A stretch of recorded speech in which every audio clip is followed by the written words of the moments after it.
Today, we're going to dive into why people don't take you seriously.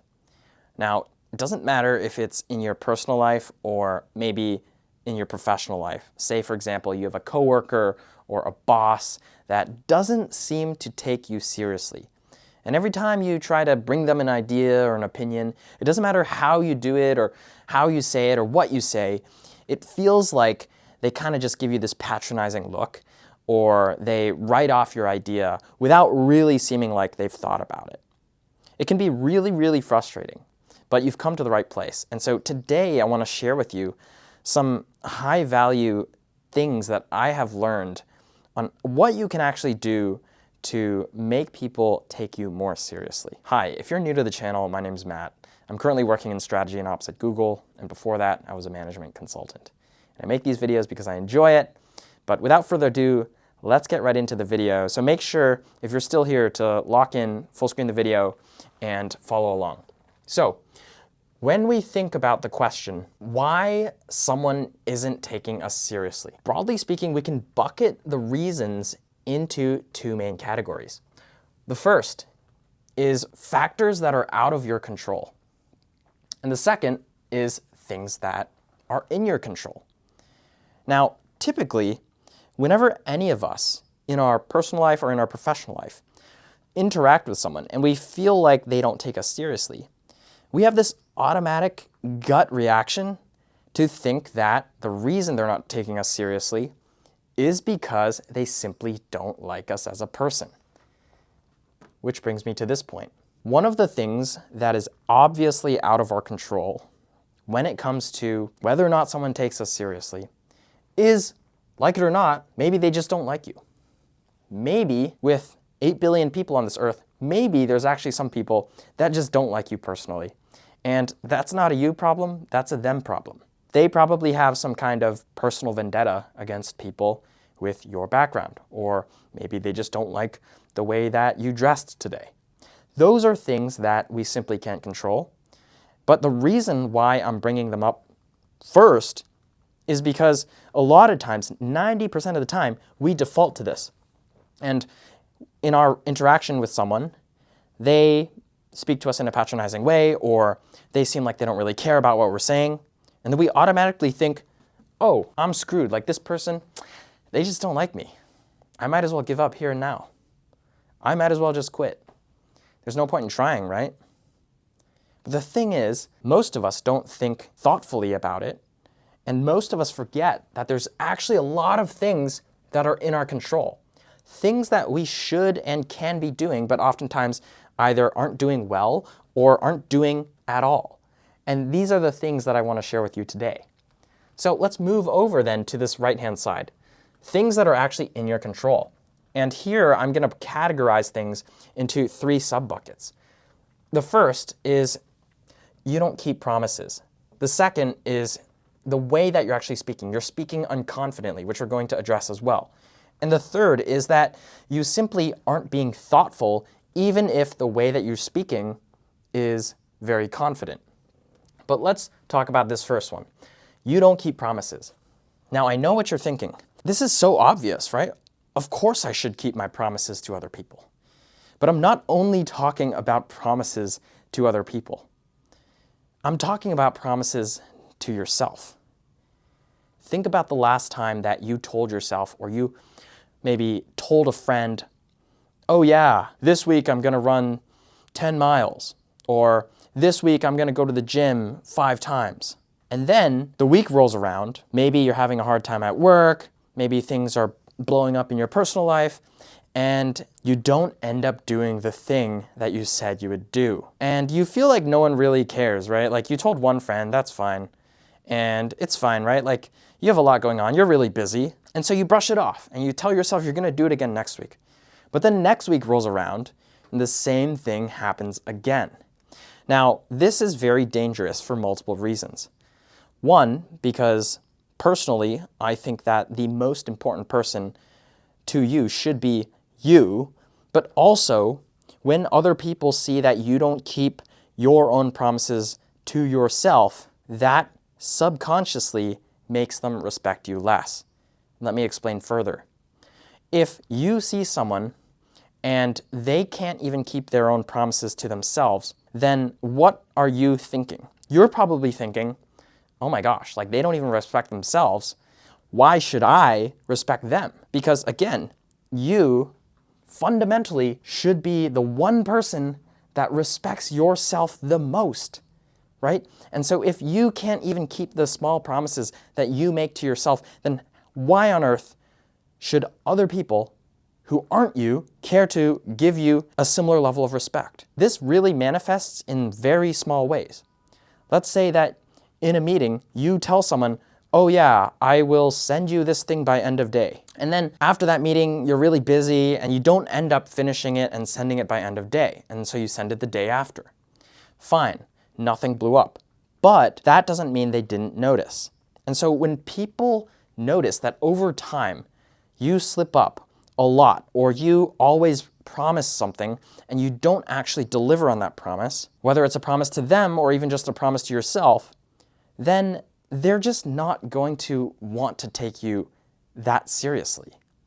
And so fundamentally, if you understand this, this is a massive unlock.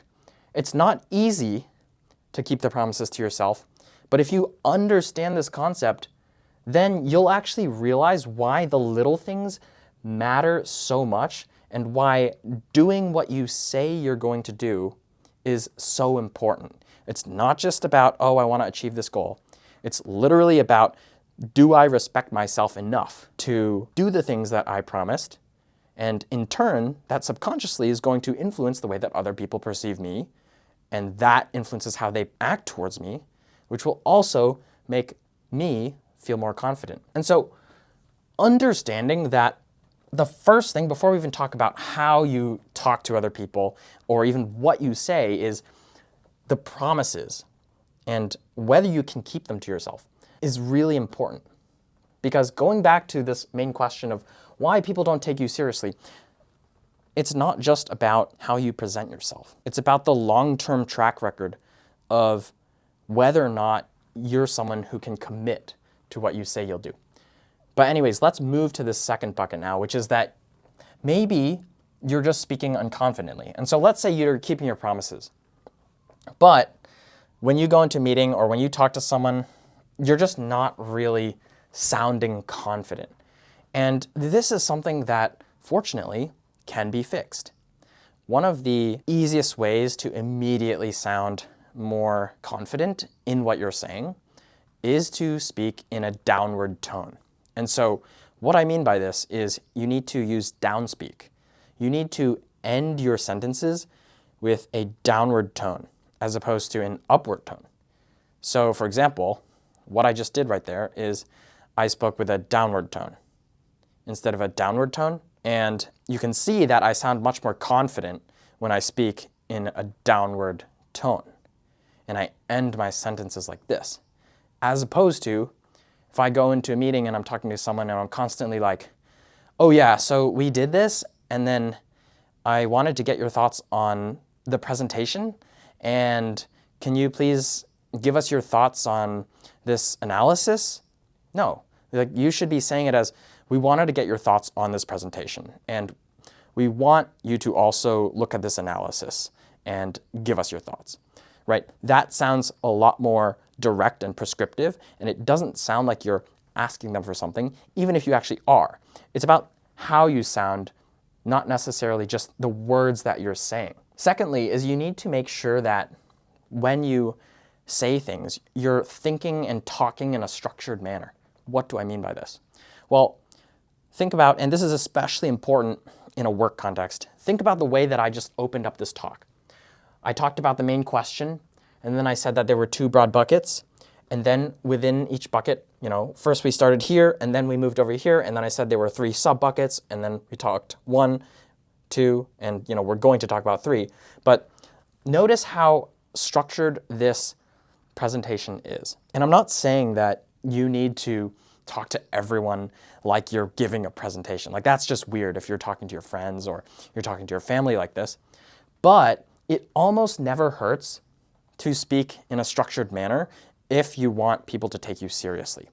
And so situations where you want people to take you seriously are typically when maybe you're pitching something to them, or you're pitching an idea, or you're trying to educate them about something. In which case, it's almost always better to follow a structured approach, meaning that you lay out from a top-down perspective, okay, these are the things that I want to cover with you today, 1, 2, and 3. First, let's talk about 1, and then we'll talk about 2, and then we'll talk about 3.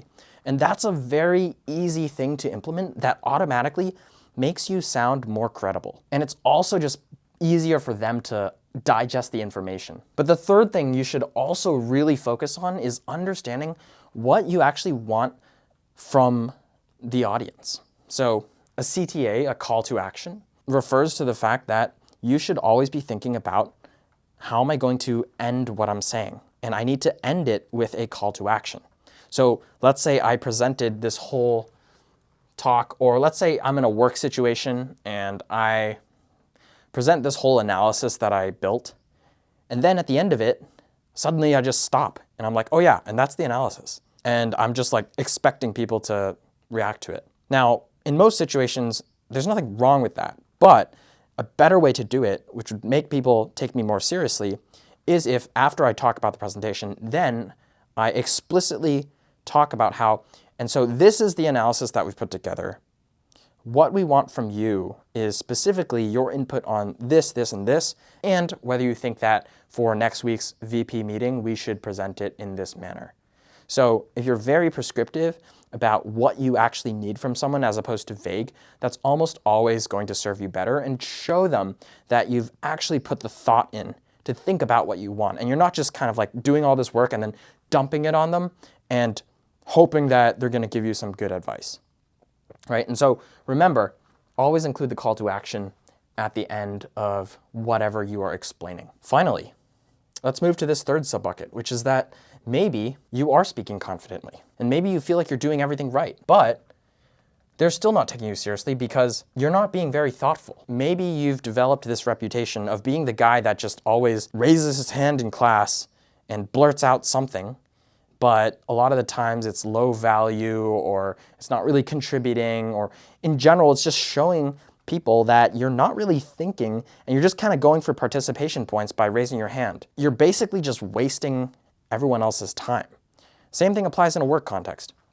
If you always try to chime in, but then your ideas aren't good, then that's actually going to hurt you in the long run, because even though you'll be known as someone who has a loud voice or a frequent voice, they're not going to value your opinion as much because you're not known to be very thoughtful.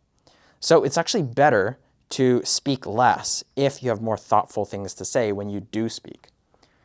And I want you to internalize this concept right here, okay?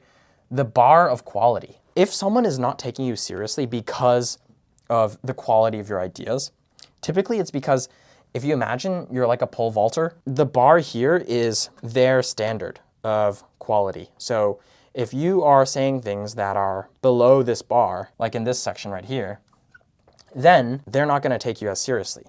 So you only want to share things when it's above this bar, right?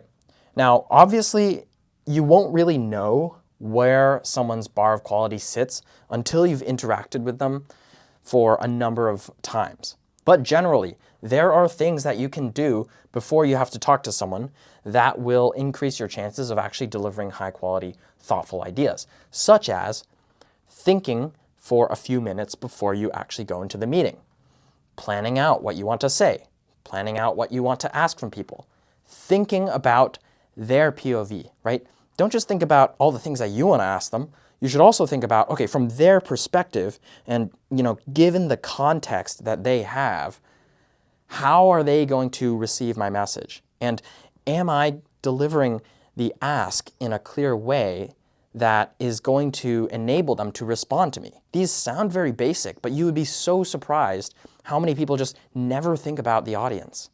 And then they go into the meeting and they present all this work and they're like, oh yeah, I'm so good. I did all this work. I'm presenting it all to you. But then they don't actually get the respect from people that they were looking for because they just blurted out a bunch of words without contextualizing it or thinking about the other person's point of view. And so you need to have kind of a level of empathy and the ability to put yourself in your audience's shoes in order to not just be effective with your delivery, but ultimately for them to take you seriously, because they are going to know that, okay, Matt is someone who actually thinks about my POV whenever he brings me a new idea. And so therefore, I should actually think about his ideas, and I should really listen to him because he's put a lot of thought into this and he understands what I'm going to be thinking, or at least he tries to understand my perspective. Think about that versus if there's someone that you know who every time they come to you, they think they're like the greatest in the world and they never consider what you're actually thinking about. Which person would you take more seriously, right? The first one. And so taking a step back though, let's recap again what we've talked about today.